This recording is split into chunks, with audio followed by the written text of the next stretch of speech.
Bonjour à tous et bienvenue sur cette première vidéo du Tacticien du Club Pro. Aujourd'hui nous allons commencer comme promis par le dossier sur les formations de base du Club Pro utilisées par les équipes de compétition. Cette précision est importante car dans un prochain dossier nous aborderons quelles sont les compositions de base du Club Pro. La nuance est minime mais importante. Alors, l'on compte 3 grands dispositifs dans la communauté. Le chouchou, le 4-3-3 off, qui se décline en resserré et défensif, le 4-2-3-1 et le 3-5-2. Avant de débuter, je tiens à préciser que tous les extraits vidéo et séquences de cette émission mettent en jeu des équipes à 11 contre 11 complètes. Tout ce qui va suivre est possible et demande seulement un investissement collectif des joueurs pour le bien de leur équipe. Alors, ces dossiers se composeront de 3 chapitres. Le premier sera les caractéristiques de la formation, avec les avantages et les inconvénients. Le second sera sur les bases de celle-ci, avec le rôle et la zone de jeu des joueurs. La troisième sera le jeu, avec ses fondamentaux, c'est-à-dire la relance. Nous verrons la construction et la finition dans un autre dossier. Et nous passerons ensuite aux principes avancés que sont la transition attaque-défense à la perte du ballon et le 5-5. A noter qu'ici nous ne parlerons pas du dépassement de fonction puisqu'il fera partie d'une vidéo complète. Voilà, tout est dit, nous allons commencer par le 4-3-3, et pas n'importe lequel, le 4-3-3 resserré.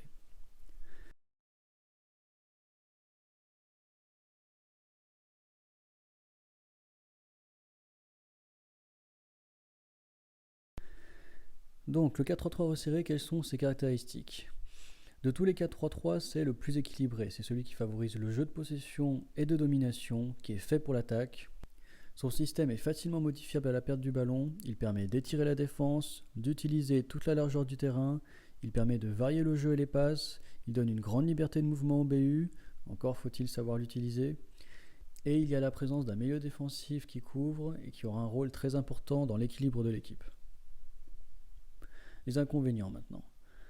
Alors, il y a l'obligation d'alterner les passes courtes et les passes longues, le jeu direct et indirect pour ne pas s'enfermer, que ce soit sur le côté ou dans l'axe.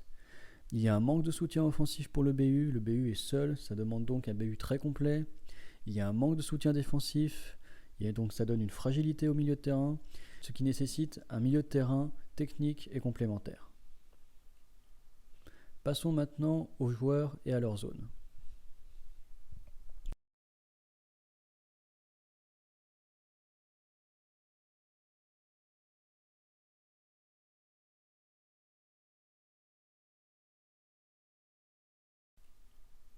Passons maintenant aux joueurs et à leur zone.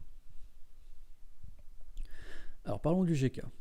Dernier rempart, ses qualités sont l'humilité, la concentration, le sang-froid, l'anticipation et les réflexes. Sur FIFA 17, il est plus difficile d'être GK que dans le 16. Ce n'est donc pas pour rien qu'il y a comme une pénurie cette année à ce poste. Les GK de qualité se font rares. On distingue 2 types de gardiens, il y a les classiques et les libéraux. Au niveau de la zone, pour un vrai GK classique, il couvrira toute la surface et légèrement au-delà des 20 mètres pour sécuriser l'entrée de cette surface. Évidemment, il reculera progressivement à la perte de balle de son équipe. Pour le gardien libéraux, il sortira si nécessaire de sa surface jusqu'aux 25-30 mètres et se positionnera comme un défenseur libéraux avant bien sûr de reculer progressivement à la perte de balle afin d'éviter de se faire lober.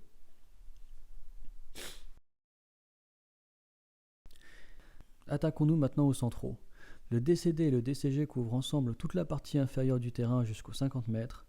Dans de rares cas, l'un des deux s'avance légèrement jusqu'aux 60 pour servir de relais haut au milieu, mais c'est très très rare. À moins que vous ayez bien sûr les qualités techniques et offensives d'un Sergio Ramos. Pour ma part, je conseille de le faire seulement lorsque c'est nécessaire, c'est-à-dire rarement. Passons maintenant aux latéraux. Alors attention, les latéraux font ici partie des joueurs clés de la formation. Ils sont au cœur du football moderne, ils ont une influence considérable sur le développement du jeu et l'équilibre défensif de l'équipe. Ils sont rapides, techniques, agiles et forts. Ils doivent trouver le bon timing pour à la fois servir de soutien à la construction, sécuriser la ligne défensive ou encore devenir eux-mêmes un attaquant lors d'une phase offensive. DG et DD couvrent respectivement toute la largeur du terrain, que ce soit en attaque ou en défense, alternant alors les permutations sur les ailes. Cependant, leur rôle premier est d'être un soutien à la construction. Dans la priorité de ces rôles, le latéral est d'abord un défenseur, puis un soutien et enfin, si nécessaire, un nouvel attaquant. Il couvre donc en priorité les 2/3 du terrain. Attaquons-nous à un autre joueur clé, c'est-à-dire le milieu défensif. C'est le seul milieu à vocation défensive, il est donc le verrou qui permet au jeu de se développer en toute sécurité. Il verrouille et déverrouille le système selon son positionnement. Il a une excellente vision du jeu, une grosse technique de passe, un positionnement sans faille et des interventions défensives justes. Couverture, soutien de l'attaque, construction du jeu, enclencheur du pressing, le milieu défensif est l'un des grands hommes de l'ombre de l'équipe. Au niveau de sa zone, il couvre toute votre partie du terrain ainsi que les 20 premiers mètres du terrain adverse. Donc sa zone couvre de la surface de réparation jusqu'aux 70 mètres. Si c'est une sentinelle, il devra toujours se placer derrière les MC afin de sécuriser le jeu en priorité. Il ne dépassera donc pas les 60 mètres et servira à alimenter les latéraux, les milieux et à aérer le jeu pour garder la possession. Sergio Busquets le fait très bien avec Barcelone par exemple. Si c'est un milieu défensif organisateur, il ira jusqu'aux 30 mètres adverses et servira de relayeur avancé, de verrou du jeu et pourra même tirer en long shot à cette distance. Et on sait que c'est un avantage non négligeable quand on sait à quel point les long shots sont très efficaces dans cet opus. Enfin, si vous choisissez un box-to-box, il pourra s'aventurer jusque dans la surface comme un attaquant. Personnellement, je déconseille ce profil car il nécessite un gros système de jeu très bien organisé et la moindre erreur amènerait à un contre-éclair. Et vous savez, souvent un contre-éclair signifie but. Passons maintenant aux milieux axiaux. Les MCG et MCD sont à tour de rôle relayeurs et milieu offensif. Ils ont une très bonne vision du jeu, de très bonnes passes, une qualité de tir correcte et savent éliminer leurs adversaires sans pour autant avoir la qualité de dribble d'un pur émossé. Ils attaquent, construisent et défendent. Avec le MDC, ils forment un triangle complémentaire. Et ça, c'est très important. Au niveau de leur zone, ils couvrent de l'entrée de la surface de réparation jusqu'à l'entrée de la surface de réparation adverse, donc jusqu'aux 20 mètres adverses. En général, ces deux milieux ont un profil légèrement différent. L'un est un organisateur et évolue légèrement plus bas entre le MDC et son partenaire MC afin d'aider à la transition défense-attaque et être plus présent dans la construction. L'autre MC, lui, est plus offensif. Évoluant légèrement plus haut que son collègue, il provoque plus, tire plus, tout en aidant à la construction et la défense. Par exemple, le milieu Casemiro, Kroos, Modric marche comme ça, où Modric va plus devant, Kroos fait circuler la balle et Casemiro verrouille le jeu. Tout comme le milieu Busquets, Xavi, Iniesta. Ou encore la combinaison Xabi-Alonso, Xavi, Iniesta avec Alonso légèrement plus haut en MDC organisateur. Passons maintenant aux ailiers. Les ailiers, rapides, provocateurs et offensifs, ils cherchent à provoquer, déborder, centrer, rentrer dans la surface, combiner avec les milieux et le BU. Le profil d'ailier est le plus répandu dans le club pro car la combinaison centre-tête marche encore plutôt très bien, notamment avec les centres tendus au second poteau. D'autres sont plutôt des attaquants excentrés qui aiment rentrer à l'intérieur et pénétrer dans la surface. Ce sont les deux profils à privilégier pour un 4-3-3. En ce qui concerne la zone de jeu, les ailiers couvrent des 10 mètres jusqu'au bout du terrain, donc jusqu'aux 100 mètres. Certains l'oublient, mais le repli défensif des ailiers est très important pour la solidité du bloc. Pour ce qui est de l'attaque, plus il approche de l'entrée de la surface, plus leur zone de jeu grandit pour se rapprocher du BU et combiner avec celui-ci. En parlant du BU, il est isolé en pointe de l'attaque, il devra donc dans un 4-3-3 être excessivement complet. Il doit savoir passer, se démarquer, jouer en pivot, dézoner, un peu dribbler, conserver la balle, avoir un jeu de tête correct, une bonne finition et maîtriser tous les types de frappes. Les profils à privilégier sont le BU complet qui est rare, à la fois créateur et finisseur, il apporte de multiples options de jeu et s'adapte à n'importe quel dispositif. Il permet de soulager les milieux et d'améliorer le jeu.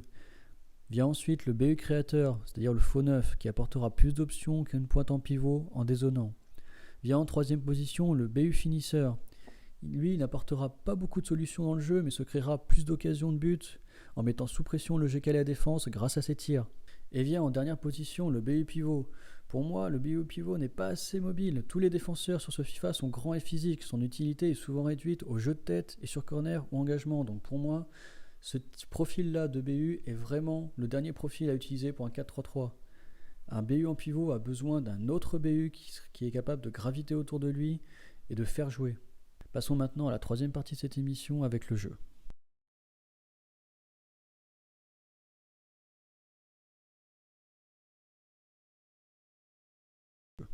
Nous allons aborder les fondamentaux avec la relance, notamment avec la relance courte et longue du GK. Voici une situation de relance courte. Donc pour une relance courte, les latéraux viennent se mettre sur les côtés pour donner une solution au GK. Ici, on peut observer que l'équipe adverse couvre intelligemment le côté gauche et encercle complètement le BU au cas où la relance courte passerait en relance longue. Il y a donc 4 grandes possibilités de passe. La passe au DG, au DD, au DCD et au MDC. La passe au MDC est risquée mais peut permettre de couper les lignes dès le début. Celle au DCD renverse le pressing et donne un petit avantage. Celle au DD est plus longue et retarde un peu la construction, ce qui est risqué. Enfin, celle au DG est la plus propice aux combinaisons avec les milieux et c'est cette dernière que nous choisissons. Donc c'est parti, lançons la vidéo. Ici, le DG est pressé mais peut donner la balle à l'AG qui s'est rapproché alors que le MCG se décale vers lui pour se rendre disponible. Sur cette action, on peut observer que la zone de jeu idéale est derrière le DCD et le DD adverse. Le BU pourrait faire un appel en diagonale dans le dos pour les attirer ou alors faire un appel contre appel. L'AG qui a reçu le ballon passe la balle au MCG. Le BU qui a décroché vient en soutien pour venir faire vivre le ballon alors que tout le bloc a coulissé. A noter que l'AD joue la fin d'appel dans le dos à l'opposé pour donner au MCG une solution longue.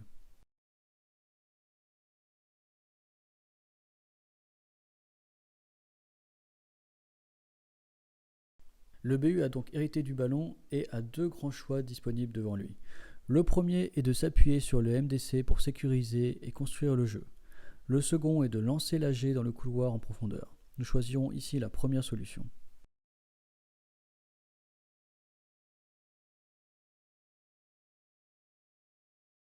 Le MDC joue donc le ballon à une touche sur le MCD qui est venu participer à la construction et qui va redonner au BU en appui.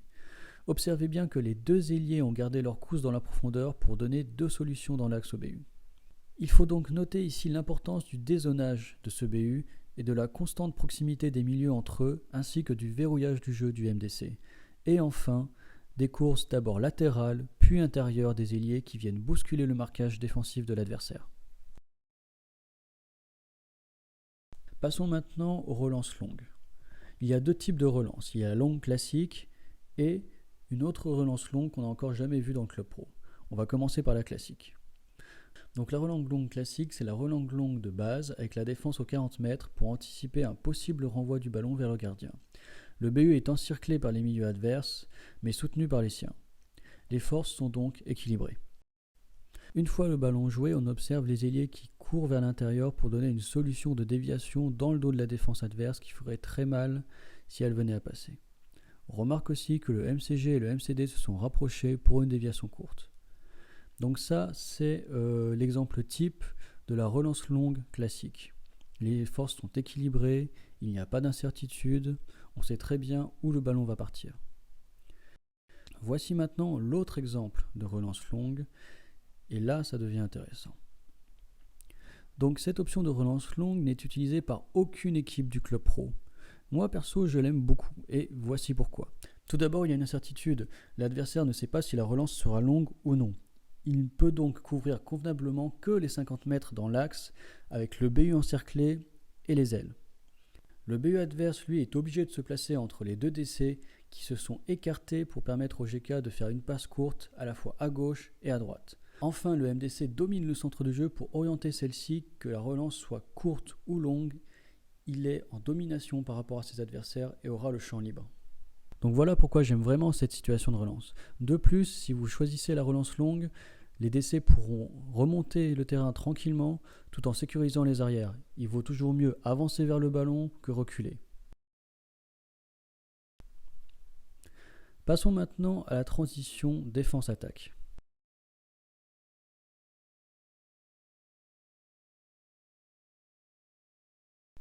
Alors, nous allons parler ici du 4-4-2, losange étiré et normal. Alors, commençons par le 4-4-2 normal. Sa force est de concentrer le jeu dans l'axe et de densifier le milieu au centre. Le BU dézone et se positionne en MOC pour combiner avec les milieux et les latéraux, tandis que les ailiers viennent se positionner en buteur à sa place. Et là, c'est intéressant car ils viennent perturber et bloquer le marquage des DC adverses qui étaient sur le BU qui est passé en MOC. Ce passage du 4-3-3 resserré au 4-4-2 losange normal est donc une transition offensive qui privilégie l'axe du terrain. Cependant, les ailes sont inexploitées et les latéraux auront un gros travail à faire pour à la fois les occuper et vraiment dominer leur couloir et à la fois défendre et être en soutien. Le 4-4-2 étiré, lui, c'est l'inverse. Les MC s'écartent pour se placer en MG et MD et aider à la construction du jeu sur les ailes. Le défaut, c'est que cela laisse le MDC très sensible au pressing adverse et l'axe du terrain n'est pas assez couvert malgré le dézonage du BU qui passe en MOC. Ces deux transitions demandent toutes les deux choses. D'abord une grosse complémentarité entre les milieux, le BU et les ailiers. Ensuite, cela demande un BU très polyvalent, capable de dézoner, de participer au jeu, de faire des passes, de tirer de loin, de dédoubler, de perturber le marquage de la défense adverse. Donc un BU complet, un peu à la Benzema, ou un BU en faux neuf qui dézonera beaucoup et sera plus créateur que finisseur, ou alors un finisseur qui affectionne le dézonage et tirer en dehors de la surface. Passons maintenant à la transition attaque-défense.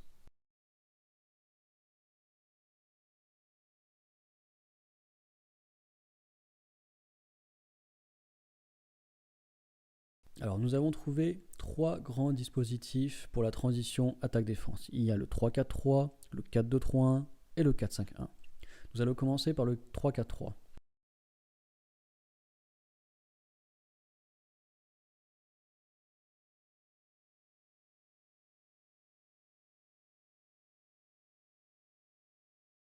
C'est la transition la plus risquée des trois. La meilleure défense, c'est l'attaque, comme on dit. Avec cette transition, vous chercherez à asphyxier l'équipe adverse en les empêchant de remonter le ballon. La grosse faiblesse est dans le dos des latéraux.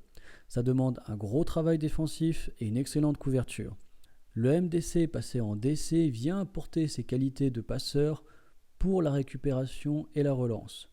Franchement, si vous n'avez pas un bloc défensif bien organisé et qui a l'habitude de presser très haut, évitez cette transition. Ça laisserait des trous béants dans votre défense, dans le dos des latéraux.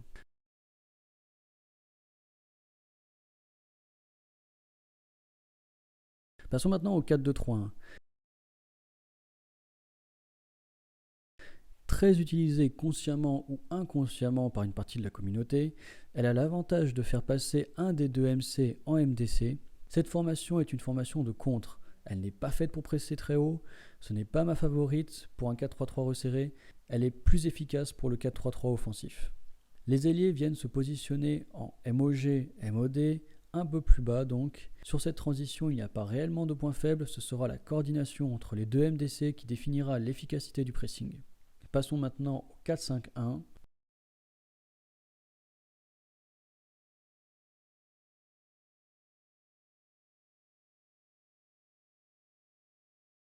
Pour moi, le 4-5-1 est l'une des formations et des transitions défensives les plus imperméables du jeu. Avec ces deux rideaux défensifs que forme la défense avec les centraux et les latéraux et le second rideau composé du MDC, des MC et des ailiers, il blinde littéralement l'axe en encerclant les milieux adverses et sécurise les côtés. Le BU en tête donnera l'axe du pressing tandis que le MDC donnera sa vitesse et sécurisera l'axe du terrain en le verrouillant. Cette transition défensive est idéale pour un pressing à mi-hauteur et haut. Elle est facilement adaptable et couvre parfaitement les 2/3 du terrain. Pour ma part, je la conseille vivement. Enfin, nous allons terminer cette vidéo en abordant le fameux 5-5.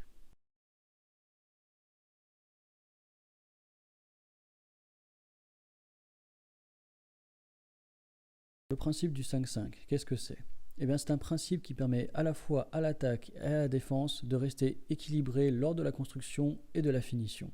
Le principe est le suivant, 5 défenseurs, 5 attaquants. Voilà, c'est tout con, c'est tout simple, tout logique, mais bizarrement, personne ne le fait. Comme quoi les choses les plus simples sont les plus compliquées à appliquer. Partons par exemple d'une construction du jeu dans l'axe du terrain.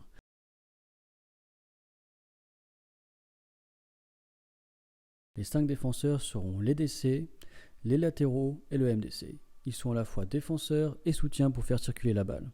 Les attaquants sont donc les MC, les ailiers et le BU. Ils essayent de combiner de façon à mettre en danger le GK adverse et peuvent s'appuyer sur les soutiens que sont le MDC, les latéraux et les DC pour se démarquer et déstabiliser le bloc adverse.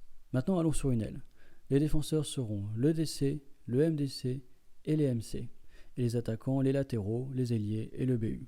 Petite précision importante, les 5 défenseurs sont les premiers soutiens des 5 attaquants, en particulier le MDC et les latéraux lors d'un jeu dans l'axe, et le MDC et les MC lors d'un jeu sur les côtés. Les DC servant à couvrir l'espace, donc à moins d'une permutation abusée et bien sentie, les rôles ne sont pas inversés.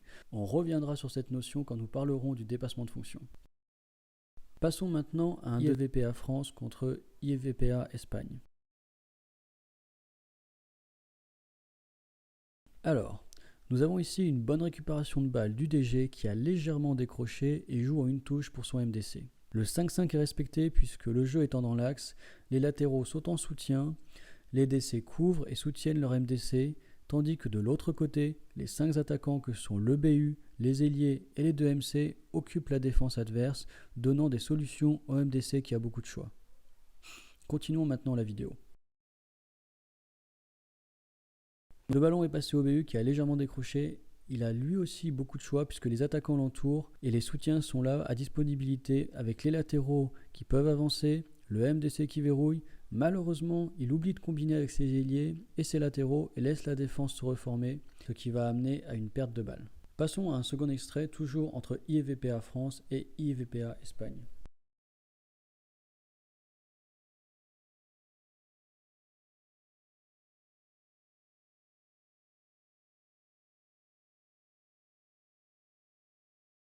Alors, suite à un contre espagnol, le latéral hérite du ballon. Nous avons la ligne défensive qui est respectée et qui va bloquer l'ailier espagnol.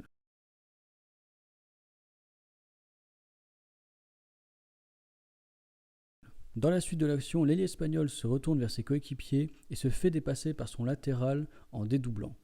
À partir de ce moment-là où l'ailier est dépassé, il devient le défenseur et le soutien de son latéral qui devient, lui, un attaquant. L'on peut observer que le MDC espagnol a suivi et est très bien placé pour combiner avec le BU qui entame une course dans l'axe. Ici, le jeu en triangle pour une passe entre les lignes pour le latéral qui perce le rideau défensif est la meilleure solution. Sur cette séquence, l'ailier espagnol choisit de la passer directement à son latéral qui va devoir se battre. Donc n'oubliez pas vos soutiens. Si vous êtes bloqué, faites circuler le ballon. Nous allons terminer avec une action parfaitement menée par IFVPA France face à l'Égypte, où il y a tout ce que l'on vient d'énoncer, les 5 soutiens, les 5 attaquants et en bonus, une belle prise d'intervalle. Je vous laisse en profiter.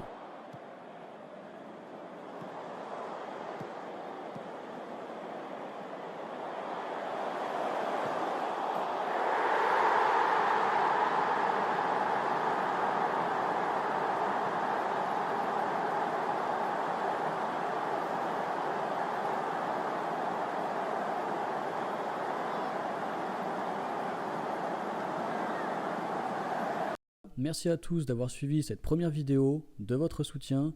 N'hésitez pas à poser un petit pouce bleu. Bien sûr, tous les commentaires sont les bienvenus tant qu'ils sont respectueux et objectifs. Merci à notre partenaire IFVPA France pour les séquences vidéo. N'hésitez pas à les suivre de près. Je vous dis à très bientôt pour une prochaine vidéo tactique. Allez, ciao!